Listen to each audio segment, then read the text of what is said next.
Oi, aqui quem fala é o Daniel da Ilha de Boipeba. Mais um dia e mais uma oportunidade de abrir a nossa Bíblia e deixar Deus falar conosco.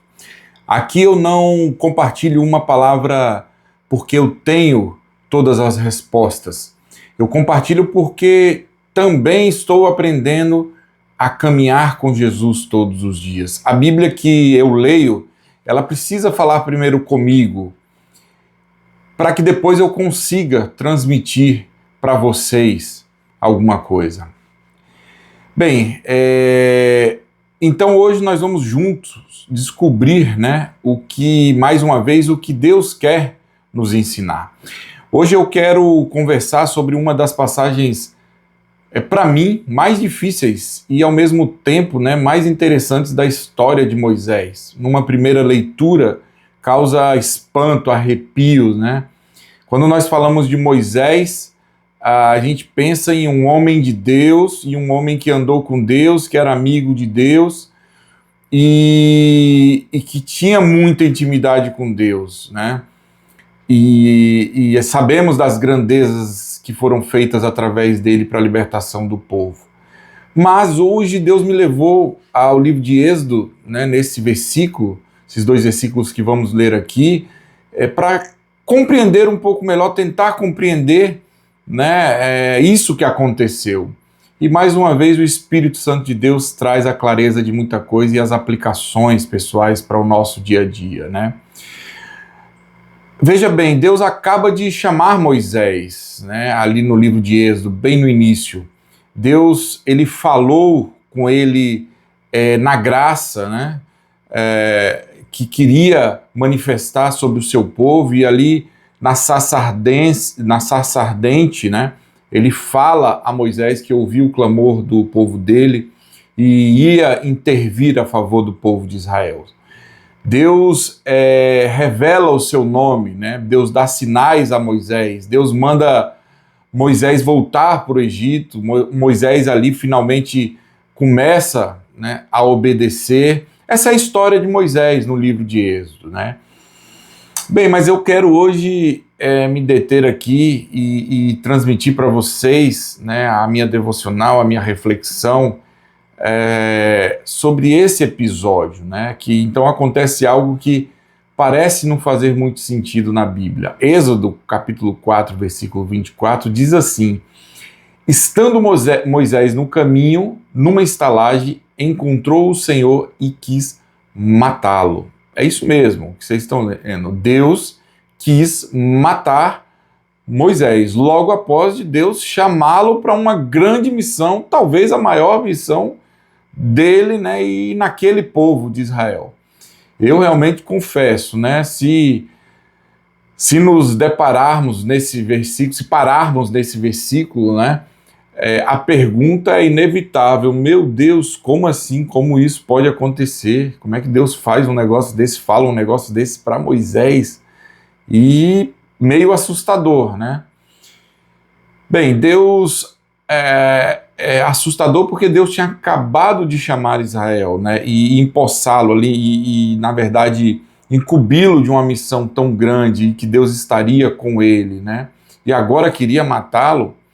Deus, ele passou vários capítulos preparando, aquele homem, que era Moisés. Moisés finalmente aceita a missão, isso é o que a história nos diz, pega a sua família, começa a viagem, e no meio do caminho, Deus o confronta dessa maneira.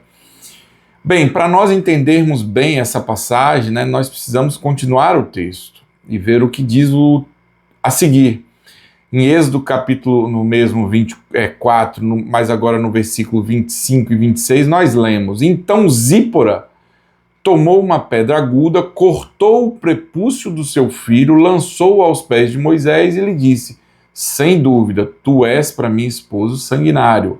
Assim o Senhor o deixou e não quis mais matá-lo, A passagem é muito curta e deixa algumas perguntas sem resposta.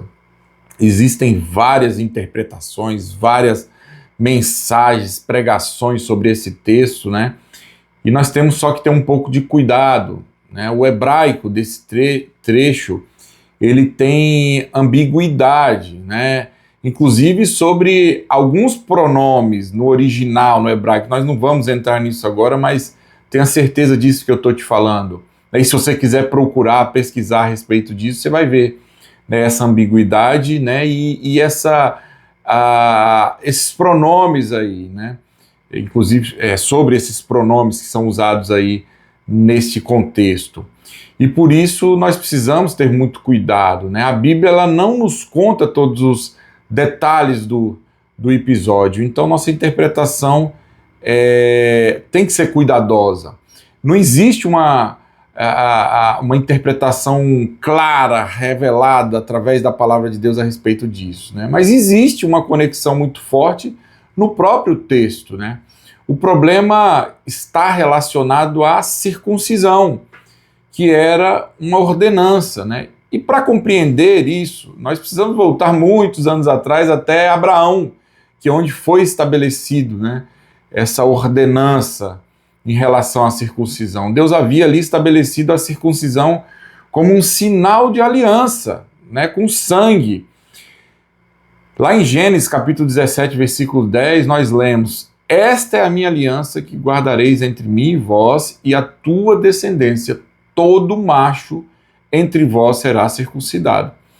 Era uma ordenança de Deus, né, que deveria acontecer com o povo de Israel, e foi dada a Abraão ali. E Deus ele acrescenta ainda no versículo 14 do capítulo 17 de Gênesis: "E circuncisou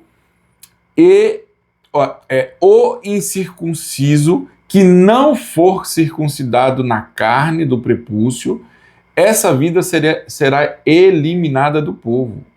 Quebrou a minha maldição." Isso Deus dizendo, né? Então era uma ordem, era uma exigência. Por que Deus estabeleceu isso? Não sei, mas era uma ordem e precisava ser cumprida, né? Agora nós começamos a compreender um pouco da gravidade e o que havia acontecido, né? Moisés ali ele estava indo ao Egito cumprir a missão dele, representar Deus, o Deus da aliança, né? Em frente a Faraó, né? Ele diria a Faraó, né? Era para ele dizer: "Assim diz o Senhor de Israel." Ele iria conduzir o povo da aliança, né? Mas aparentemente havia uma questão da própria aliança negligenciada dentro da casa de Moisés, como a gente pode ver aqui, né? E isso me confronta e me faz pensar muita coisa, né? E me fez pensar hoje muita coisa na minha meditação, na minha reflexão, na minha devocional. E que o Espírito Santo de Deus traga à sua vida também essas revelações, né, dentro da palavra.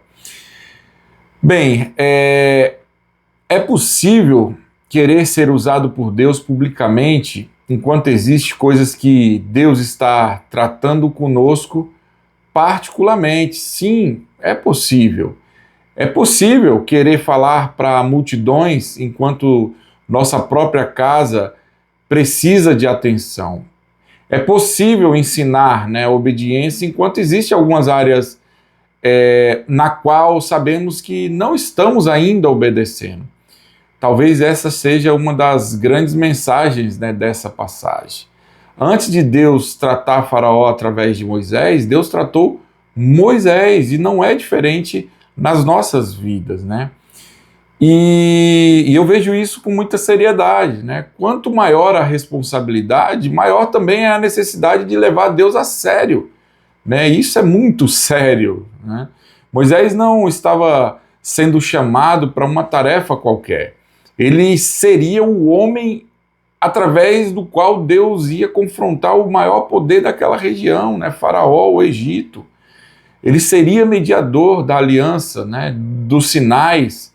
Ele receberia a lei, ele conduziria Israel depois de sair do Egito. Mas antes de Moisés dizer para Faraó: obedeça a Deus, Moisés precisava olhar para a própria vida, para os ensinamentos, para a lei, que ainda era o que o regia ali, né? E isso me faz perguntar, e com muito temor, né? Essa palavra hoje trouxe ao meu coração uma reflexão muito grande em relação à minha vida, e eu sei que ela vai ser aplicada à sua também, dentro da sua realidade. E isso me fez perguntar, né? Existe alguma coisa que eu estou cobrando dos outros que Deus já está cobrando de mim? Então, é uma pergunta, né? E precisa de resposta, de reflexão. Talvez eu queira que, um exemplo, os meus filhos tenham mais compromisso com Deus, mas como está o meu compromisso com Deus? Faça essa pergunta para você mesmo, né? Bem, eu quero que alguém me perdoe por algo grave que eu fiz com ela, mas existe alguém que você precisa perdoar? Faça essa pergunta, né, para você mesmo. Olha, eu quero honestidade de pessoas, eu quero que as pessoas honestas cheguem a mim. Senhor, traga para perto de mim pessoas que são do bem e tal. Mas como estão minhas próprias escolhas quando ninguém está olhando, né? Serve para mim e eu estendo a você também essa pergunta. Bem, eu quero que minha família mude, Senhor, ajuda-me, por favor, meu pai, minha mãe, meus filhos, meu tio, minha tia, meu avô, minha avó. Mas o que Deus está tentando mudar em mim primeiro para que eu consiga ser mediador entre isso aí, né, entre esse problema, essa dificuldade? Bem, lá em Mateus 7:5, Jesus nos diz, né, e deixa registrado ali para que venhamos a aprender e tirar as lições práticas disso. Ele diz no capítulo 7, versículo 5 de Mateus: Hipócritas, tira primeiro a trave do teu olho e então verás claramente para tirar o argueiro do olho do teu irmão. Observe a palavra, né, em destaque do texto. Primeiro, Jesus não quis, na verdade, ele não diz, né, que nunca poderemos, né, ajudar nosso irmão. Não é isso, pelo contrário, né? Ele diz: comece olhando para você mesmo. E o texto de Moisés aí, esse grande homem de Deus, nos leva a refletir sobre isso, né? Essa história. E talvez seja exatamente isso que Deus estava fazendo ali com Moisés, né? Mostrando para ele que ele era chamado, escolhido para uma grande missão, mas ele precisava obedecer como todos os outros. Ele não era privilegiado em não obedecer à lei. Antes de Moisés confrontar o pecado de uma nação, Deus estava confrontando a negligência, o pecado, né, dele dentro da própria caminhada dele, da família dele, né? Olha só.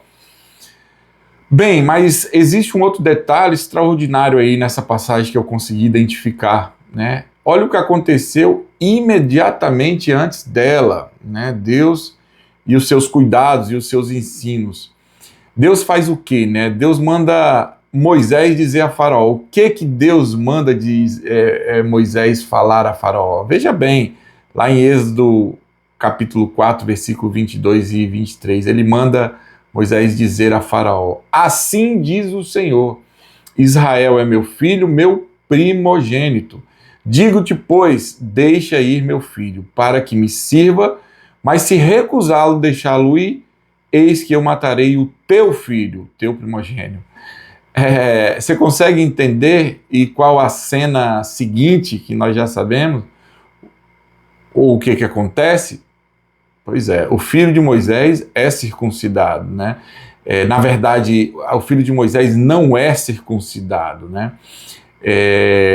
Esse texto e o que eu consigo entender que Deus fala a Moisés era justamente juízo que ele traria sobre Faraó, mas a Moisés também, se não obedecesse à lei do Senhor, né? Isso provavelmente não foi colocado, essa primeira missão, no que Deus diz a Moisés que diga a Faraó, por acaso ali, né? Deus, ele está falando sobre aliança, como eu falei aqui, né? Sobre filhos, sobre obediência e sobre sangue. Moisés, ele levaria uma mensagem ali extremamente séria para Faraó, mas aquele que leva a mensagem de Deus não está acima da palavra de Deus. Isso me traz um temor muito grande e espero que a você também hoje, né? Ser escolhido, né, por Deus não significa receber licença para desobedecer a Deus ou privilégios para desobedecer a Deus. Não é isso, né? Moisés, ele era escolhido, Moisés, ele era chamado, Moisés, ele tinha uma missão, mas Moisés também precisava obedecer como todos os outros israelitas, né? Às vezes podemos cair numa armadilha espiritual, né?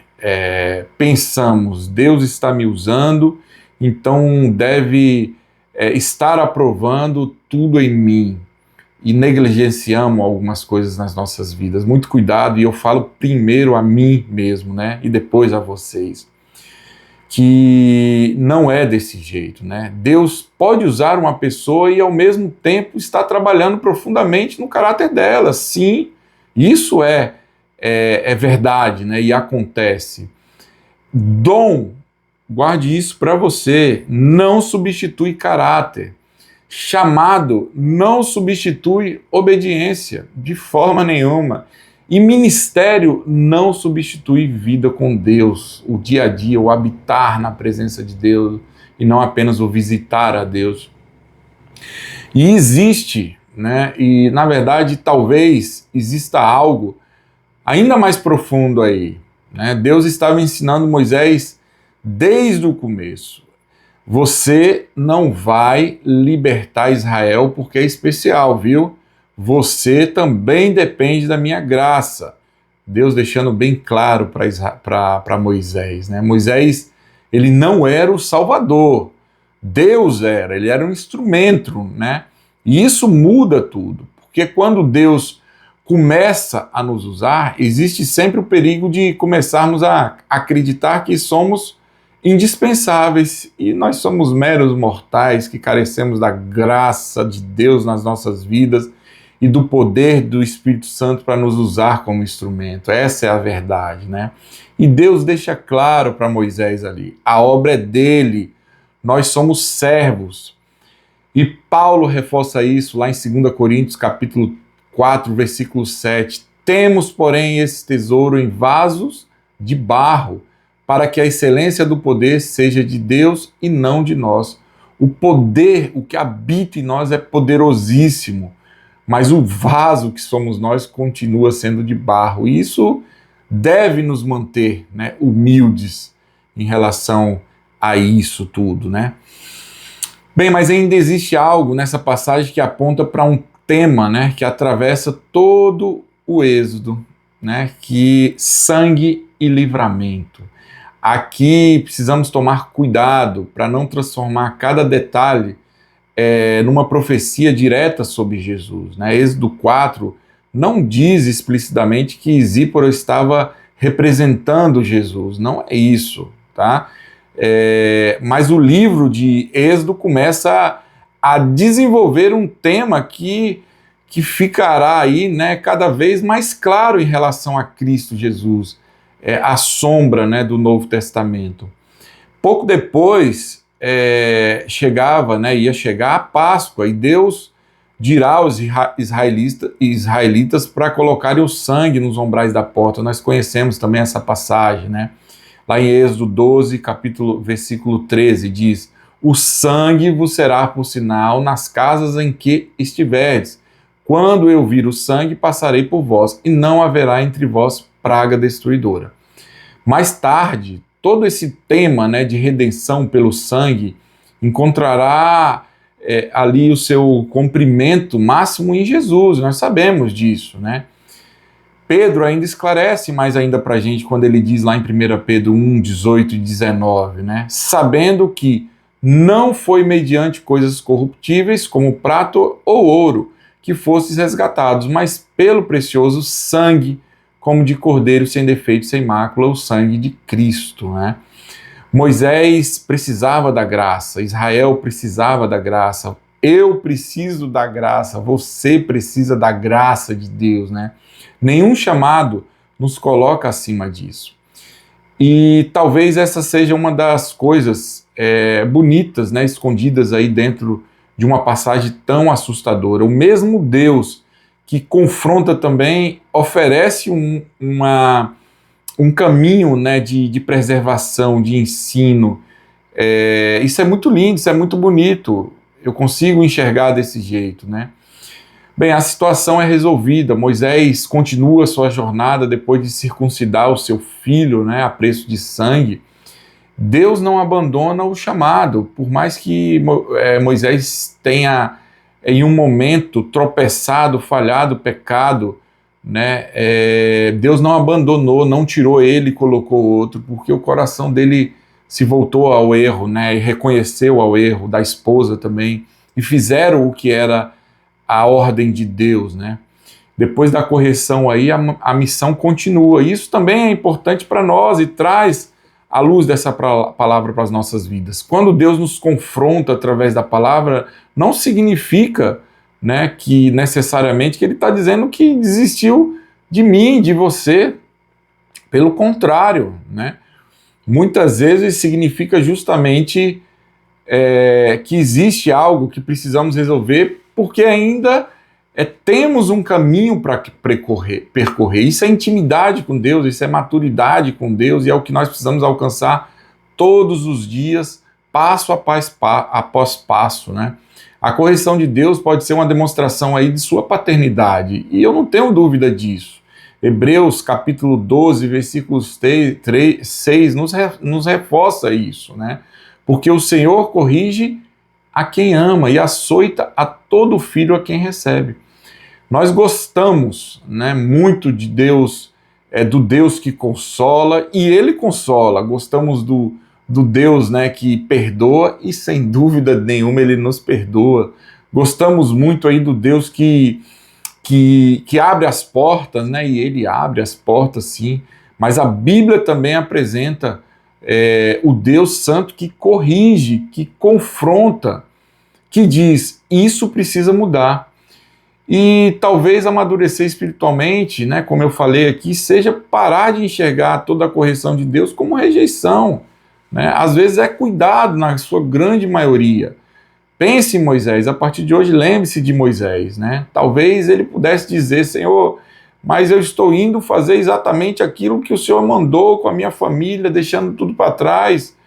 E Deus poderia responder, sim, mas existe algo que precisa ser tratado antes e ponto final. Eu sou Deus e é assim que deve ser cumprida a minha vontade. E isso mexe comigo, né? E espero que mexa com você também, porque às vezes estamos tão preocupados com aquilo que queremos fazer para Deus que esquecemos daquilo que Deus quer fazer em nós, né? Queremos missão, né? E simplesmente Deus quer caráter, né? Nós queremos portas abertas. Deus, ele quer obediência. Queremos ser usado por Deus e Deus quer primeiro nos transformar de dentro para fora.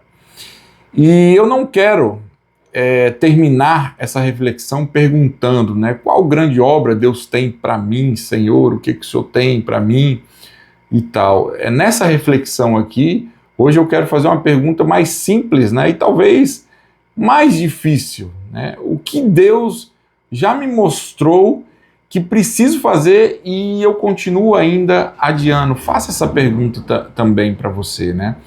Talvez não seja algo grande, enorme aos meus olhos, né? Não sei, talvez abandonar hábitos, né? Cumprir uma promessa, restituir alguma coisa, resolver uma situação com quem é perto de nós, né? Mudar uma atitude, perdoar alguém, não sei, né? Voltar ao primeiro amor, aí sim. Faça essa reflexão, a sua realidade de vida é uma, a minha é outra, né? Mas fale com Deus, Senhor, mostra-me o próximo passo, o que eu preciso renunciar e obedecer para continuar a missão, assim como o meu irmão Moisés deixou registrado ali essa história, né? E Deus está dizendo para nós, né? Obedeça primeiro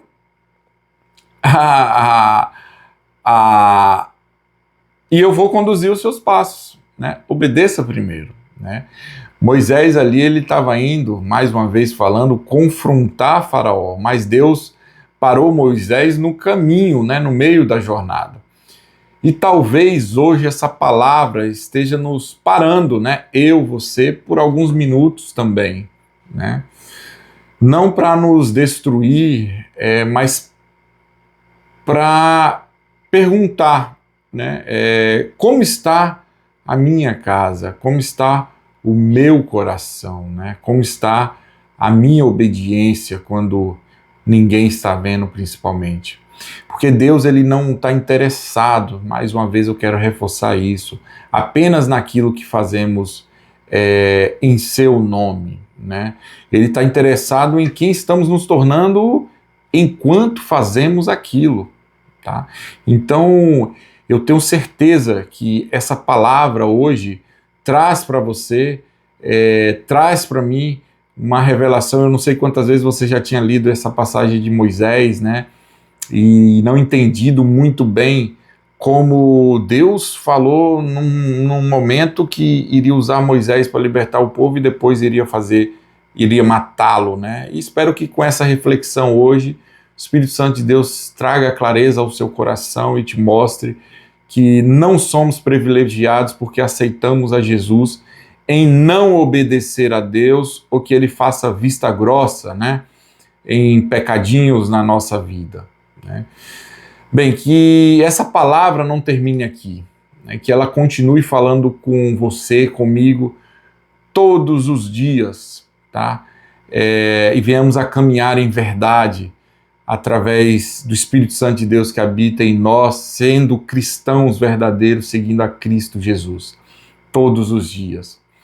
Bem, eu sou o Daniel, da Ilha de Boipeba, e lembre-se, não basta conhecer a palavra, precisamos permitir que ela transforme nossa vida todos os dias. Deus te abençoe e até a próxima.